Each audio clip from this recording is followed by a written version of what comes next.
Okay, this is our University of Texas Quest problem dealing with simple harmonic motion. And this one is we have a horizontal oscillator, and we're given pretty much everything we need to know about it. We're given the spring constant, we're given the amplitude, and so we're going to start there because that's enough information before anything else happens. We're going to compute the energy that is in this oscillator. Since we have the amplitude and the spring constant, our total energy then in our oscillator can be calculated here at one of the amplitudes. Okay, so what does this allow us to do? Well, by conservation of energy, we can solve part A of this problem. I know this total energy is going to remain the same, and at the neutral point, then this total energy will be all wrapped up into kinetic. So I'm going to use my conservation of energy here. I'm going to use that E total, and then I can solve for my velocity of my oscillator at the neutral point. Okay, the next thing that's going to happen is this thing is then going to be hit by the bullet. We're going to have a collision. And that collision is going to add energy to the oscillator.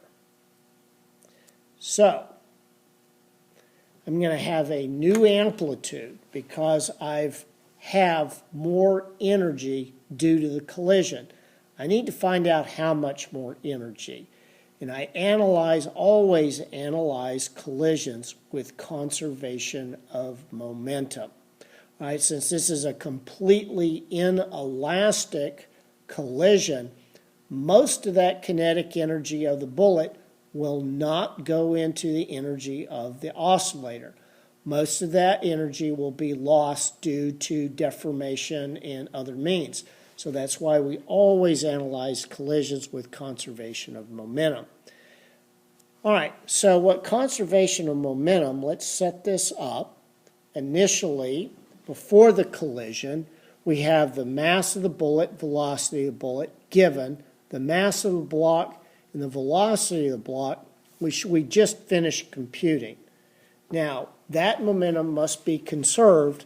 When the bullet strikes the block, they're going to combine and they're going to move away together at some new velocity. Now, this new velocity is going to be representative of my new energy in the system. All right, I'm still at the neutral point.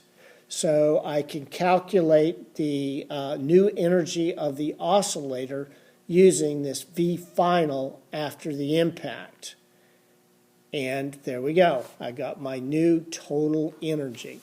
What does that new total energy allow me to do? Well, now that I know my new energy at the neutral point, I know, again, by conservation of energy, I have to conserve that energy, so it will be the exact same energy that I have at my amplitude. So I've got my new energy total. I still have my spring constant, so I'm now able to calculate my new amplitude, which is what they're asking for in Part B.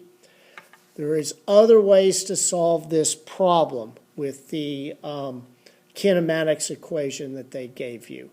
But the conservation of energy model and the conservation of momentum model works a lot better. It's a lot simpler. Okay, the last thing it asks for is really a kinematics problem. All right, a neutral point is where the collision occurred, and then it asks the time that it takes to go from the collision to amplitude. Well, if we think about this, that will take 1/4 of a time period. I move from neutral point to amplitude to the right, back to neutral point, amplitude to the left, back to neutral point. That's a full cycle. So just to go from the neutral point to one of the amplitudes is 1/4 of a period. All right, since this is a mass spring oscillator, we use one of our old equations for calculating the time period. We know all this information. Once we make that computation, we just take 1/4 of that, and then that's my answer for C.